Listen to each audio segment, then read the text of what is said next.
사도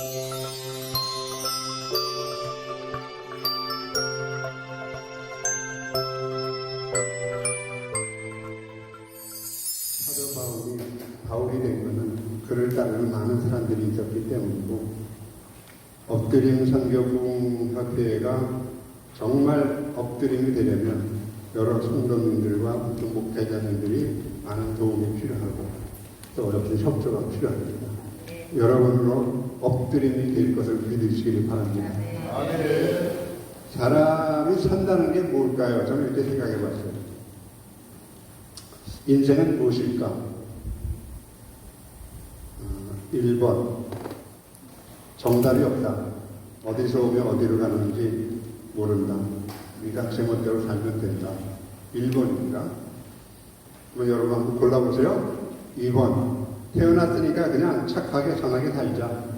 그게 인생이다. 3번, 이왕 태어난 거 독하고 악착같이 살자. 4번, 어디서 왔으며 어디로 가는지 확실하고 분명한 목적지가 있다. 몇 번입니까? 4번. 4번, 예. 고르는 데 문제가 있군요. 예수님이 요한복음 8장 14절에 이렇게 말씀하셨어요. 나는 내가 어디서 오며 어디로 가는 것을 아는 거니와 너희는 내가 어디서 오며 어디로 가는 것을 알지 못한다. 어디서 오며 어디로 가는 것을 확실하게 알고 있어요. 예수님을 따르는 우리 목회자들과 우리 성도들은 어디서 왔고 어디로 가는지는 확실한 목적지가 있어야 됩니다. 인생이라는 것은 대합실에서 자신이 가야 할 방향의 기차를 기다리는 것과 같다고 말했어요. 모두 기차를 기다리지만 행선지는 모두 다 다릅니다. 어떤 사람은 지옥으로 가는 열차를 기다리고 있고 어떤 사람은 천국으로 가는 열차를 기다린다라고 러시아의 무릎 소리가 말했습니다. 예수 그리스도를 믿는 저와 여러분은 단지 이 세상을 지나가는 나그네와 같은 삶입니다. 그러므로 우리는 이 세상에 머물 사람이 아니라 가야 할 곳이 있는 사람입니다. 동감하시면 아멘 하시기 바랍니다. 우리보다 앞선 믿음의 선배들이나 성경 속의 인물들은 모두 다 인간의 같은 본질을 다 아는 사람들이었습니다. 히브리서 기자는 말하죠. 히브리서 11장 13절에서 14절 맞습니다. 이 사람들은 다 믿음을 따라 죽었고, 이 사람은 믿는 사람들이죠. 약속을 받지 못했을 때 그것들을 멀리서 바라보고 환영하면서 땅에 사는 외국인과 나그네라고 증언하였습니다. 그들이 같이 말하는 것은 자기들이 본향 찾는 자들을 말하는 것이다. 저는 여기서 내세 신앙을 회복하라는 말을 좀 드리고 싶어요. 저는 오늘 현실 속에서 시련과 어려움과 고통을 겪고 받고 있는 교회 현실들을 잘 파악하고 있고 많이 겪어왔습니다. 이럴 때 로마의 도미티아누스 황제의 폭정 아래서 더 극심한 현실을 겪으면서 시련을 겪으면서 초대 교회의 공동체대적 사도 요한을 이리로 올라오라는 하늘의 음성을 우리에게도 들려주셔야 할 것이라고 믿습니다. 베드로 2장 3장은 교회들이 현실 속에 고난을 받는 교회들이 하신 말씀들입니다. 현실 속에서는 현실의 답을 얻을 수가 없습니다. 현실 속의 이 답은 하늘에 올라가야 답이 보입니다. 아멘 하면 도움이 됩니다. 더욱이 우리 부흥사협회 이름이 엎드림입니다. 엎드림. 영어로는 꿈과 비전이 하늘로 올라가는 것을 의미하고 한글로는 하나님 앞에 무릎을 꿇고 엎드리는 겁니다. 현실의 환경이 어떻든 간에 시대가 어떻든 간에 우리는 복음을 전하기 위하여 하나님께 부름을 받은 목회자로서 하나님께서 우리에게 주신 비전을 변치 말아야 합니다. 흔들리지 말아야 됩니다. 꺾이지 마셔야, 꺾여서는 안 됩니다. 우리 꿈과 비전은 하늘 본향을 찾아 올라가는 내세에 대한 소망입니다. 내세 신앙입니다. 이 하늘의 소망을 이루기 위해서 우리는 십자가 앞에 무릎을 꿇고 엎드려야 합니다. 이것이 십자가 신앙입니다. 히브리어로 무릎을 꿇다라는 의미를 가진 단어는 바라크입니다. 이 단어는 하나님께서 사람을 창조하시고 사람들에게 처음 주시던 그 복을 얘기합니다. 생육하고 번성하고 땅에 충만하라, 땅을 정복하라, 모든 것을 다스리라. 무릎을 꿇는 것이 복인 것을 믿으시기를 바랍니다. 엎드림입니다. 엎드림. 그러므로 엎드림은 영어로는 내세 신앙을, 한글로는 엎드렸으니까 십자가 신앙을 의미합니다. 성경의 내용은 모두 하나님의 진리입니다. 그러나 성경 속에서 크게 두드러진 진리와 덜 두드러진 진리가 있습니다. 다시 말하면 근본 조항이 있고 비근본 조항이 있다는 거죠. 교리도 마찬가지입니다. 십자가와 부활, 종말 같은 것들이 진리가 바로 기독교로 만들게 하는 다른 종교에서는 찾아볼 수 없는 독특한 진리입니다. 그리고 내세 신앙과 십자가 신앙의 진리들은 성경 전체의 구원의 역사를 타고 흐르는 커다란 맥을 형성합니다. 이같이 성경의 맥을 붙잡지 못하면 우리가 알고 있는 성경적 진리에 의해는 참된 기독교의 신앙이 무엇인지를 알게 하는데 매우 어려움을 겪게 하거나 도움을 줘도 아주 작은 도움밖에 받을 수가 없습니다. 실제로 85년도 전도사를 시작해서 올해까지 35년간 가까이 목회 생활을 하고 있으면서 많은 목회자를 만날 기회가 있었던 저는 성경 자체의 내용에 대해서 많이 알고 부지런히 성경을 읽는 목회자 가운데 그가 가진 신앙에 참된 기독교의 신앙에 전혀 근접하지 못한 목회자들을 많이 만났습니다. 부지런히 성경 자체의 내용을 연구해도 성경을 관통하는 커다란 맥이 그의 신앙의 골격을 형성하지 못했기 때문입니다. 내세 신앙과 십자가 신앙입니다. 우리는 십자가의 예수님과 함께 고난을 받고 이겨나가면 내세의 주님과 함께 살 것이다. 간단합니다. 내세 신앙과 십자가 신앙입니다. 그러므로 다가올 죽음이 없는 내세의 세상, 그리스도와 함께 영원히 같이 살아야 할 세상과 우리가 비교해 볼 때 우리는 이 세상을 적당히 배설물로 가벼이 여기면서 살아야 합니다. 아멘은 없으시나요? 그렇다고 막 살자는 얘기는 아닙니다. 이 세상의 현실의 유혹이 우리를 사로잡아 죄에 복종시키려고 할 때 이 세상의 유혹과 맞서 피 흘리기까지 치열한 전투를 해야 합니다. 그것이 성경에다 나오는 하늘 전쟁입니다. 우리 앞에 있는 즐거움, 내세 신앙을 사모하고 갈망하시기를 바랍니다. 아멘을 듣고 가야 되겠습니다. 내세 신앙을 갈망하시기를 바랍니다. 사모하시기를 바랍니다. 오직 그곳에서만 영혼의 참된 안식과 행복을 얻을 수 있기 때문입니다. 그래서 경건한 성도들은 내세를 간절히 갈망하면서 말할 수 없을 만치 커다란 영혼의 유익을 현실을 살면서 삶에서 적용하고 누리며 살았습니다. 그 예가 사도 바울입니다. 살아가기 전에 대자연에 끌려 말할 수 없는 말을 듣습니다. 사람이 다 이루지 못할 기쁨을 받습니다. 주와 함께 천국에 거할 소망에 대한 갈망은 현실 삶 속에서 부패한 육신적인 애착을 죽이는 고통이나 소원함을 능가하는 커다란 유익이 있습니다. 그러므로 순결한 생명의 박탈이나 사랑하던 사람들의 이별이 아니라 하나님이 우리를 거룩하게 하시는 한 과정으로 이해하도록 만들어주는 것이 내세 신앙입니다. 어느 날 갑자기 예수를 부인하라 총을 내밀어 목에 칼을 걸어서 장렬한 순교를 할 것을 꿈꾸지 마시기 바랍니다. 그런 영적인 허영입니다. 매일 죽는 게 더 어렵습니다. 단도대 한 칼로 목이 베는 것보다 매일매일 죽는 삶이 순교자의 삶입니다. 계시록의 주인공들은 전부 순교자적인 삶을 살았습니다. 현실의 부요함에 취한 영적인 깊은 잠에 들었던 교회들을 많이 봅니다. 오늘 특별히 본문에 앞서 계시록 3장 마지막 부분에 라오디게아 교회 상황에 연결된 맥락입니다.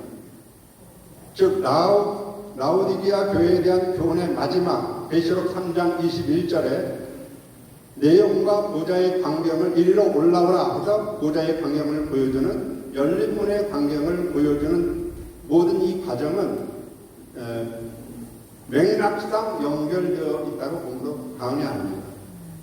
성령의 라오디게아 교회에게 이기는 자는 보좌에 앉게 해주겠다 라고 말씀하시고 약속대로 계시록 4장 오늘 본문 1절에는 사도 요한이 열린문 사이로 이리로 올라오라는 명령을 따라 올라가서 하늘 보좌의 광경을 보게 됩니다. 그게 엎드림입니다. 누가 뭐래도 저는 그렇게 해석하고 싶다는 얘기입니다. 여러분, 이리로 올라오라는 단어가 뭡니까? 그냥 공간의 이동을 얘기하는 건 아니죠. 이렇게 제가 여기 있다가 이쪽으로 이렇게 올라가는 공간의 이동을 얘기하는 게 아니라 영적인 상승입니다. 영적인 차원이 좀 더 그 차원으로 올라갔다는 얘기죠. 하늘 차원에서 현실 속에 고난을 받고 있던 사도 요한이 이리로 올라가는 소리를 듣고 영적인 차원이 상승된 겁니다. 하늘 보좌로 이끌림을 받은 겁니다. 여러분, 우리의 꿈이, 우리의 비전이 하늘 보좌로 엎드림이 되려면 라오디게아 교회의 영적 형편을 잘 살펴봐야 하고 성령님께서 교회에 하신 말씀을 잘 들어서 이기는 삶, 엎드리는 삶을 살아야 합니다. 따라합시다. 엎드려야 한다. 제 말에 동의하십니까? 아멘 하시면 꼭 복 받으시기 바랍니다.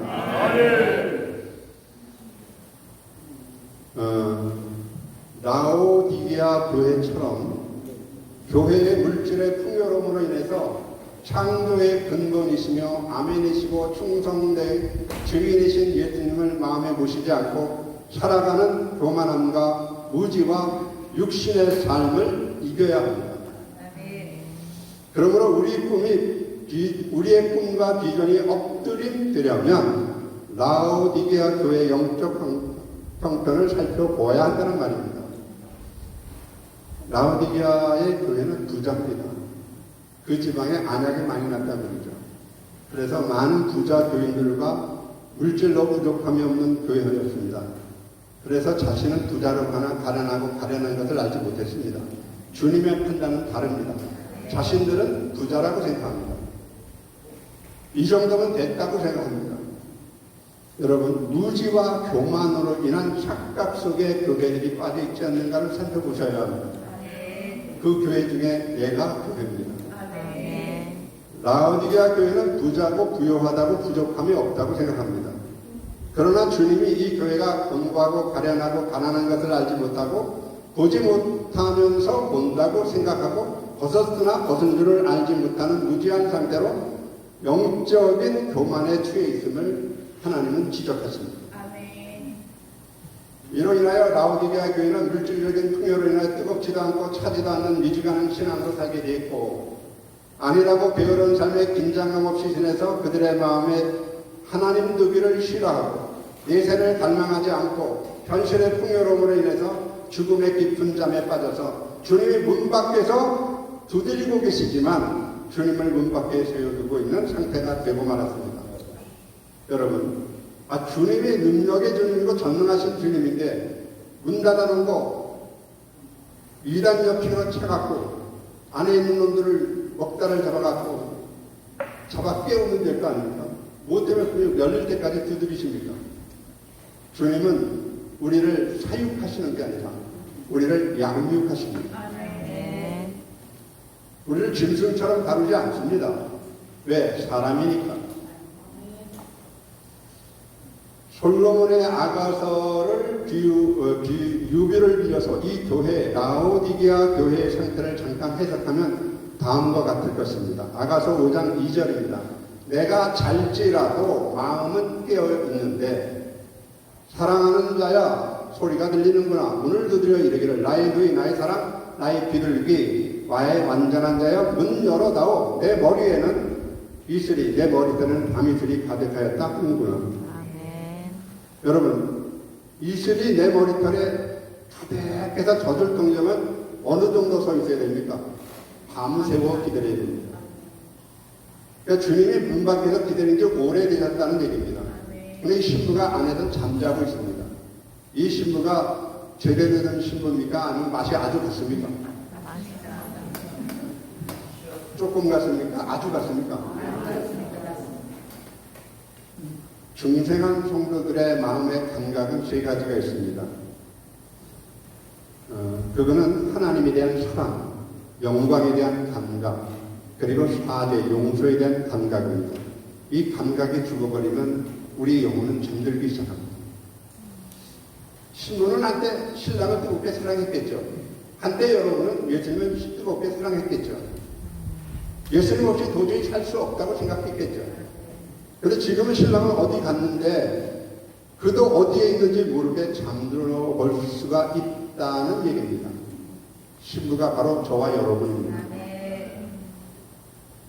다시 신부가 온전한 신부입니까? 맛이 완전히 같습니다. 맛이 완전히 조금 같습니까? 많이 같습니까? 이거는 그냥 둬야 됩니까? 두들겨 패야 됩니까? 툭툭 쳐서 비상해서 일어날 정도가 아니고 가서 몇 달을 잡고 뒤에 흔들려야 됩니다. 저는 연수 원장으로 있는 동안 여러분의 영혼을 깨울 겁니다. 아멘.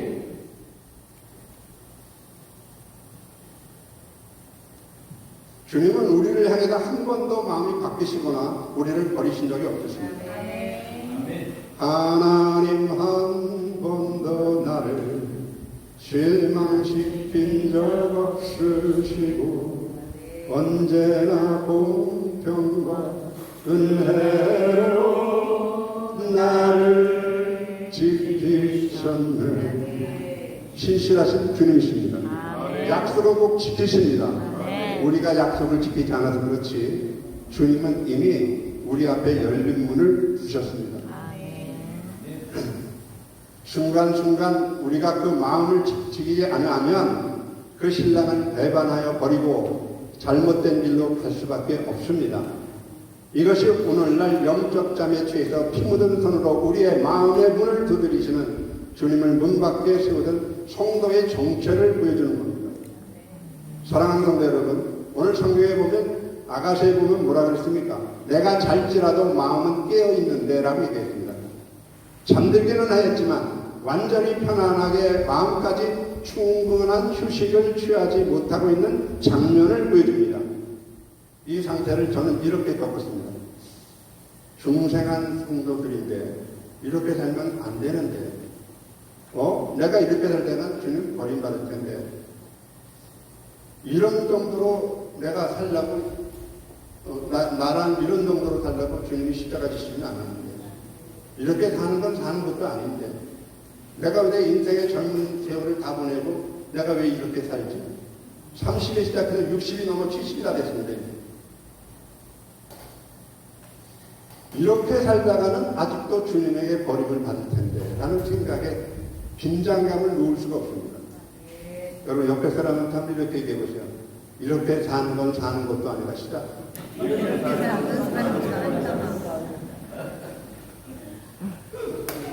아니 다시 한 번만 해보세요. 이렇게 사는 건 사는 것도 아니다. 이렇게 사는 건 사는 것도 아니다. 왜 이렇게 사는 건 잘 살고 있는데 내가 왜 잘 살고 있잖아요. 열심히 하잖아요. 분주하잖아요. 이곳저곳에 다 도달면서 하나님 말씀 전하잖아요. 잘 살고 있잖아요. 그런데 주님이 우리 이 정도로 살라고 십자가 지시지 않았습니다. 동감하시면 아멘. 안 하신 분은 꼭 가셔서 아멘하시기 바랍니다. 하나님이 우리가 예수를 믿기 전에 구원받지 못한 사람일 경우 그러시지는 않았지만 예수를 믿고 구원받는 순간에 하나님이 우리의 영혼을 새롭게 창조하십니다. 이렇게 새 창조의 버금갈이 많지 중생이란 새 창조입니다. 의와 진리의 거룩함으로 지으심을 받은 새 사람을 입게 되는 것이 중생입니다. 네? 허물과 죄로 죽은 인간의 영혼 안에 하나님의 새 생명의 원리를 심으시고 인간의 부패한 성향을 거룩하게 하시는 성령님의 주도적인 사역이 중생입니다. 우리에게 새 생명의 원리를 심어줬습니다. 그래서 지으심을 받게 되는 겁니다. 지금 창조가 버금가는 것이 중생입니다. 중생해야 뭐 믿고 회개할 게 아닙니까? 거듭나지 못한 목회자들도 많이 만났습니다. 그런 거는 거듭나냐? 뭐 물어보세요. 목사님, 그럼 목사님 거듭났습니까? 물어보세요. 강사님, 한번 물어보세요. 목사님 거듭나셨습니까? 그런 거 물어보는 게 아닙니다. 하나님께서 우리에게 놀라운 중생한 사람에게 세 가지 감각을 주신다고 말씀하셨어요. 뭡니까? 하나님의 사랑, 하나님의 영광에 대한 사랑, 영광에 대한 감각, 그리고 나 같은 죄인을 용서했다는 용서에 대한 감각입니다. 이게 사라지면 구원의 감격도 사라집니다. 라오디게아 교회는 이 감각을 회복하지 못하고 있어 영혼의 깊은 잠에 빠져 있습니다. 문을 두드려도 문을 안 열어줍니다. 이 영혼의 잠에서 깨어나려면 우리 영혼을 흔들어 깨우시는 이리로 올라오라는 하나님의 음성을 들어야만 합니다.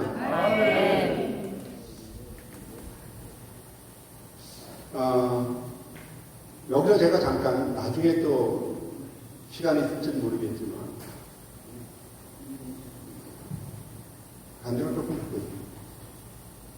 개척을 하는데 어느 정도 개척의 어떤 무슨 틀이 좀 잡아가는 것 같, 교회 틀이 잡혀가는 것 같은 어느 날 교회에 가장 의지되던 어떤 성도 한 분이 안 나오기 시작한 겁니다.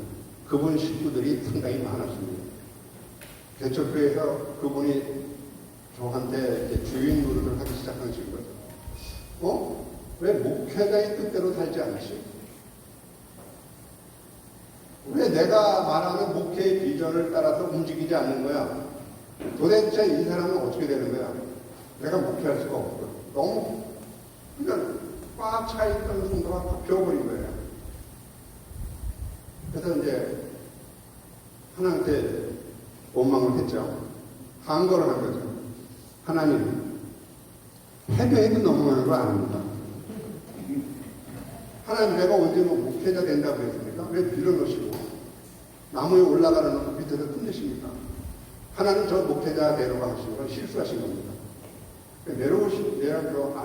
고속도로 내려오면서 더 갓길에다 내고 나 이제부터 하나님 안 믿겠습니다. 내가 세상에 나가서 이 정도 고생하면 돈 못 벌 것 같습니까? 조대원 목사님, 여러분 12시에 만나요 부라고 돈 아십니까? 예. 해 막동산 아십니까? 예. 그 제가 만든 겁니다. 중요합니다. 그때 제가 지인이 있어서 아주 친밀한 지인이 있어서 거기서 나오는 모든 물건들을 제가 만듭니다. 제가 밖에 나가서 세상 나가서 이런 정도의 고생을 하면 이렇게 진실을 쏟고 진액을 뽑으면 내가 이런 고생을 할 필요가 있을까? 별생 하지 말아야 할 생각을 하고 있는 거죠. 그런데 하나님 기도를 할 때 기회를 주셨어요. 너 기도해봐요. 엎드려봐요. 그렇구나. 그래서 하나님께 엎드려야 돼요. 그래서 그분이 나와야지 기도를 하는데 기도하다가 장마철인데 안 나오시는 그분 앞에 저런 성도는 왜 귀신 반자를 하나 하는 생각이 들고 그 성도 집에 가서 기도를 해야 되겠다. 그래서 비 오는 날에 새벽마다 집에 가서 새벽 기도를 합니다. 문 앞에. 문 열어주세요. 문 열어주세요. 문을 안 열어주세요. 문을 안 열어주니까 문 밖에서 두드리는데 문 열어주세요. 그분 이름을 막 불러세요. 성직하고 함께. 누구 내가 이름을 대지 못하는 것은 그분의 가문의 명예가 있기 때문에 이름을 대지 못하죠. 막 두드리면서 열어주세요. 집사를 합시다. 집사님 열어주세요. 열어주세요. 30분 그렇게 기도하다가 다시 들어오고 그날 또 가고 이틀 동안 다시 안 되는 거니까 하나님이 나를 하지 말라는 얘기를 합시다. 그래서 적겠다고 생각했어요.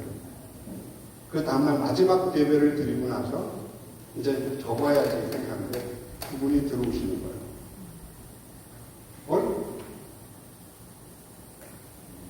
왜 이렇게 조용하죠? 박수가 이렇게 들리는 거예요. 그분이 걸어오시는 거예요. 이상하다. 갑자기 가슴이 철렁거리는 거야.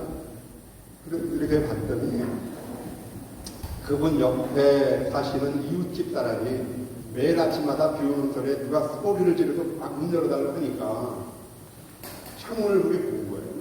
그때 제가 막 집사님 이름을 막 부르다가 나중에는 하나님 열어주세요. 안 열어주니까 하나님이 열어주세요. 하나님 열어주세요. 막 그랬거든요. 아멘. 그때가 이제 30대니까.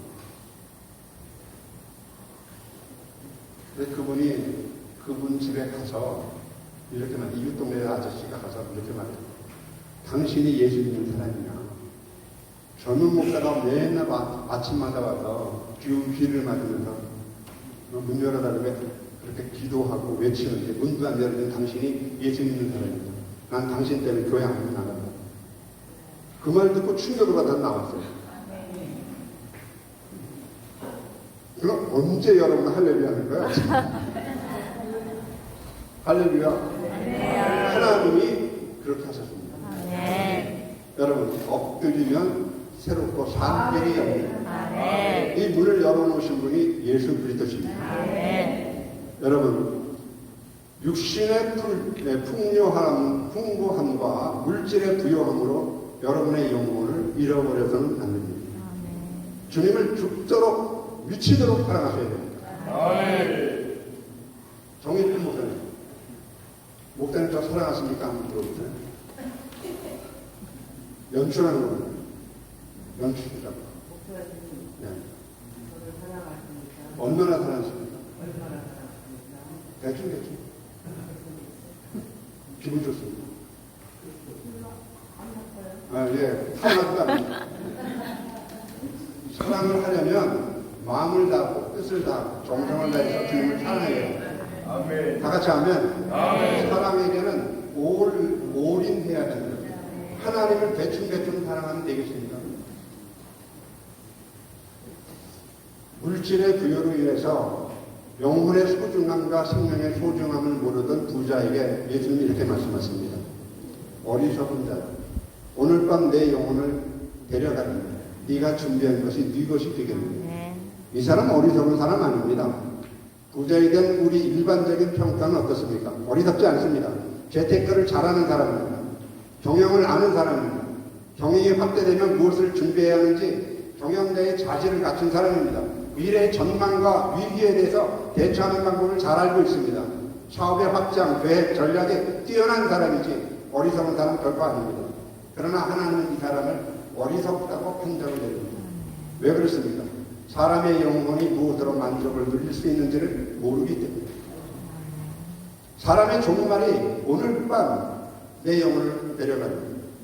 사람의 끝을 알 수 있습니다. 사람의 종말을 모릅니다. 임박한 종말을 모릅니다. 예수님이 우주적인 종말이 되든 내 개인적인 종말이 되든 여러분 내일 나랑 같이 만날 수 있다고 생각하십니까? 모릅니다. 인생은 한 샷도 모릅니다. 분주한 일 때문에, 분주한 육신의 일 때문에 영혼의 돌봄을 잊어버렸습니다. 사람의 생명의 소리에 넉넉함에 있지 아니함을 기억하시기를 바랍니다. 아멘. 하나님 잊어버렸다고 신문에 광고 낸 사람은 없습니다. 그런데 자기 돈을 얼마 벌려면 잊어버리면 신문에 광고가 나옵니다. 쉬리를 보려고 정부 갔더니 극장에 줄 서 있더라고요. 예배드리라고 줄 서 있는 거 봤습니다.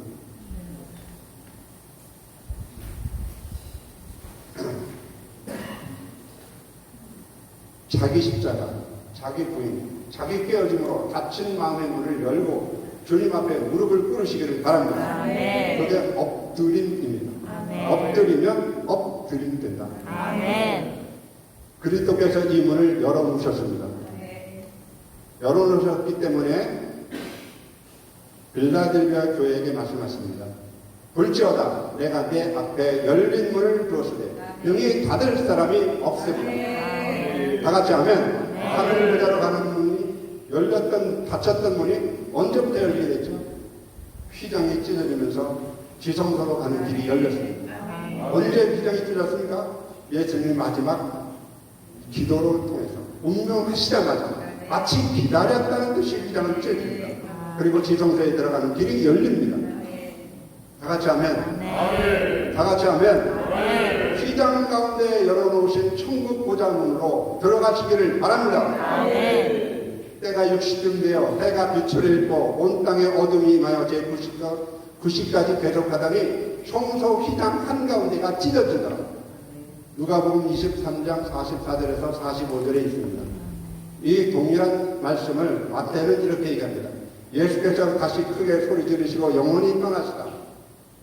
이에 성소 휘장이 위로부터 아래까지 찢어져 둘이 되고 땅이 진동하며 바위가 터지고 무덤이 열리며 자던 성도의 몸이 많이 일어나되 예수의 부활 후에 저희가 무덤에서 나와 거룩한 성에 들어가 많은 사람에게 보입니다. 거룩한 성에 들어가는 건 화영검과 구름으로 막혔던 분들이었습니다. 예수 그리스도가 십자가에 달리심으로 마지막 내 영혼을 아버지 손에 부탁하나이다 라는 기도와 함께 자신이 운명하시자마자 휘장은 마치 기다렸던 듯이 찢어졌습니다. 문이 열리게 된 것인 줄 믿습니다. 한 번도 우리에게 문을 닫지 않았습니다.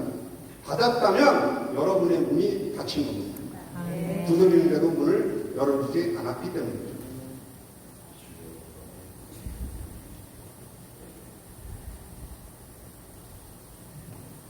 황소가, 이 휘장은 황소가 밧줄로 잡아매서 각기 반대편으로 모진 직직질하여 달리게 해도 찢어지지 않을 정도로 질기고 단단한 겁니다.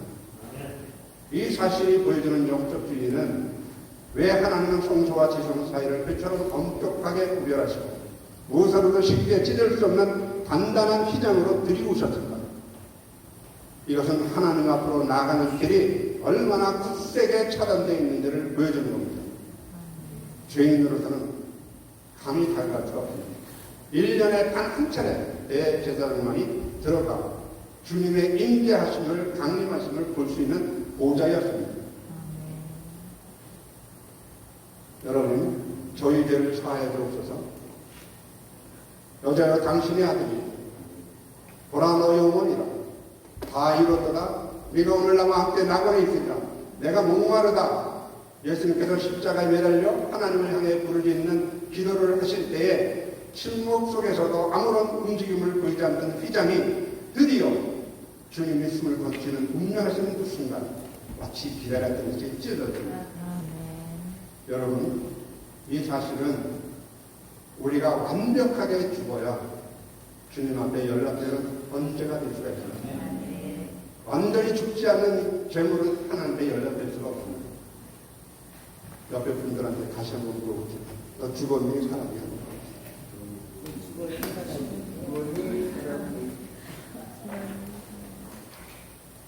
네. 장엄한 구속의 드라마의 마지막 장면을 보셔야 됩니다. 우리의 모든 것을 주님한테 맡기고 나를 살리는 것은 주님 손에 달려 있습니다. 내 영혼을 아버지 손에 부탁합니다. 저는 엎드림 선교회를 주님 손에 부탁할 겁니다. 저는 엎드려 기도할 겁니다. 히브리서 기자는 말합니다. 그러므로 형제들아 예수의 피를 힘입어 성소에 들어갈 담력을 얻었나니 10장 19절에서 20절입니다. 이것도 성경 보여주시는 분이 고맙습니다. 감사합니다. 개인적으로 살해하겠습니다. 히브리서 10장 19절에서 20절입니다. 그러므로 형제들아 예수의 피를 힘입어 성소에 지성소에 들어갈 담력을 얻었나니 따라합시다. 그 길은 다시 한번 그 길은 우리를 위하여 우리가 누굽니까? 우리입니다. 우리. 다시 한번 우리를 위하여 휘장 가운데로 열어놓으신 새롭고 산 길이요 휘장은 곧 저희 육체니라. 다 같이 하면 30분인데 5분만 더 하겠습니다. 연수원장이 5분 정도 여유를 안 주십니다. 휘장 가운데 열어놓으신 산길, 휘장은 곧 저희 육체니라. 구약에서 육체의 용례는 어디 있습니까? 이사야 40장 6절에서 8절 말씀 보면 말하는 자의 소리여 외치라. 대답하되 내가 무엇이라고 외치니까 복음을 어떻게 외쳐야 됩니까? 가로되 모든 육체는 풀이랍니다. 그 모든 아름다운 들의 꽃 같으니 푸른 마르고 꽃은 시드나 여호와의 기운이 그 위에 불미라. 이 백성을 실로 풀이로다. 풀은 마르고 꽃은 시드나 우리 하나님의 말씀은 영영이 서리라 하라. 복음 전하는 사람의 첫 번째 일성이 뭡니까? 이 백성은 희망입니다. 여러분, 하나님 없는 육체의 존재의 의미는 소멸과 사라지는 의미입니다. 아침에 피었다가 아침에 변화되어 저녁에는 들풀로 사라질 같은, 호공에 사라질 같은 존재가 저와 여러분의 인생입니다. 이 육체는 풀이다. 네. 무엇을 얘기합니까? 모든 피조물의 공통점입니다. 육체는 여기서 와사라는 단어를 씁니다. 피조물입니다. 하나님께 필요된 모든 것들은 태어나서 성장하고 늙고 쇠하고 점점 소멸되어 마침내 사라지는 것입니다. 그게 공통점입니다. 창조되지 않은 것들을 사랑하는 자 되시기를 바랍니다. 창조한 것들을 사랑하면 그것들이 사라질 때 그 희망과 소망도 사라질 거 아닙니까? 창조되지 않은 것이 누가 있습니까? 하나님입니다. 아멘. 하나님을 사랑하십시오. 아멘. 다 같이 아멘. 아멘. 인생 존재의 목적이 뭡니까? 이유가 뭡니까? 하나님을 사랑하기 위해서 태어난 겁니다. 아멘. 신약적인 용례는 뭐냐면 갈라디아 6장 16절에서 21절에 있습니다. 육체에 대한 것. 내가 이르노니 너희는 성령을 쫓아 행하라. 그러면 육체의 욕심을 이루지 아니하리라. 육체의 소욕은 성령을 거스리고 성령의 소욕을 거스리나니 이 둘이 서로 대적함으로 너희 원하는 것을 하지 못하게 하렵니다. 내가 만일 성령의 인도하심을 받으면 율법 아래 있지 않느라. 육체의 일은 현저하니 곧 음행과 더러운 것과 우상, 호색과 우상 숭배와 술수와 원수 맺는 것과 분쟁과 시기와 분냄과 당짓는 것과 분리된과 이단과 투기와 술 취함과 방탕과 이런 것들, 그와 같은 것들이라. 전에 너희와 같이 경계한 것 같이 이런 육신의 일들을 하는 자들은 하나님의 나라를 유업으로 받지 못할 것이다. 여러분 정말 육신대로 살면 하나님 뵐 수가 없습니다. 하나님 나라에 들어갈 수가 없습니다. 거듭나야 하나님 나라에 들어갈 수가 있습니다. 여기서 육체는 사르크스입니다. 영혼의 불멸의 영혼과 불멸의 영혼과 사라질 육체에 대조하면서 육체에 속한 영혼과 마음의 움직임을 얘기합니다. 수많은 적들이 있지 않습니까? 15가지가 있습니다. 그와 같은 것들이니까 더 많겠죠. 그와 같은 것들을 육체 가운데 열어놓으셨습니다. 십자가를 통해 고난이 오거든 고난 속에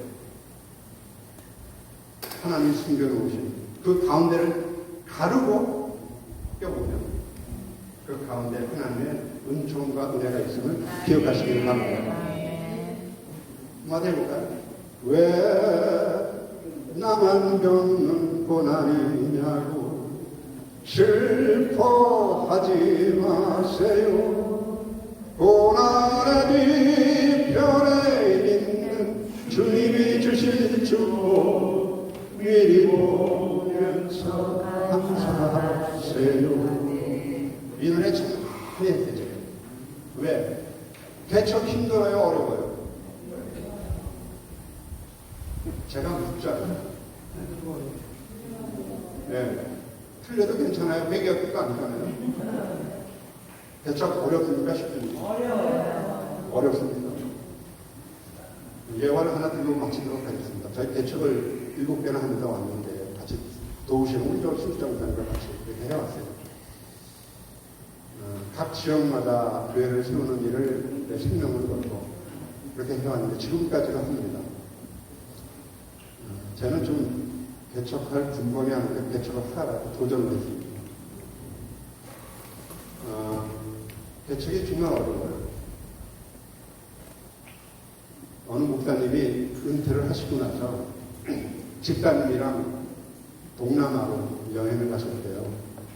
여행을 가서 거기서 코끼리가 이렇게 재롱을 피우는데 그 코끼리 조련사가 이런 얘기를 했대요. 이 코끼리를 울게 하시는 분은 $1,000를 주겠습니다. 100만 원 넘잖아요. 그러니까 이 집사님, 목사님 항상 미친 분, 믿져야 본전. 아니, 믿져야 본전. 넘치는 사람이 없다고 그러지 않습니까? 믿는 자에게는. 목사님, 계속 그렇게 하셨으니까 한번 코끼리 좀 한번 울려본 눈물을 좀 흘리게 해보세요.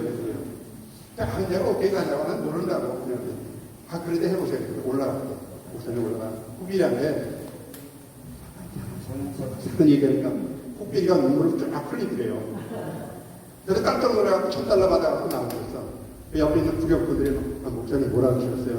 코끼리한테 너 나랑 개척할 때 얘기를 했대요. 교회 개척할 때 얘기했는데 코끼리가 울더래.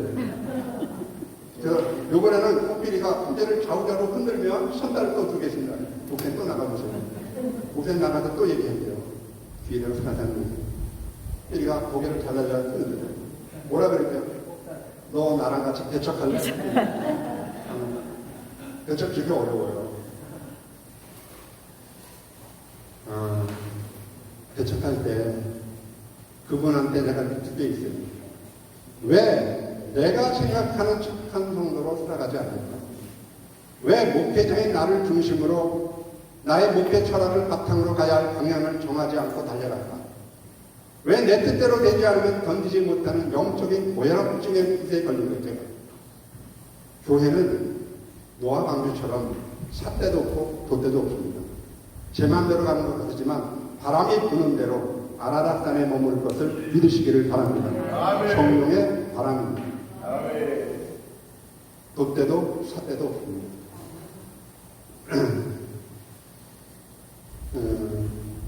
저는 여러분들이 조금만 불씨가 됐으면 좋겠습니다.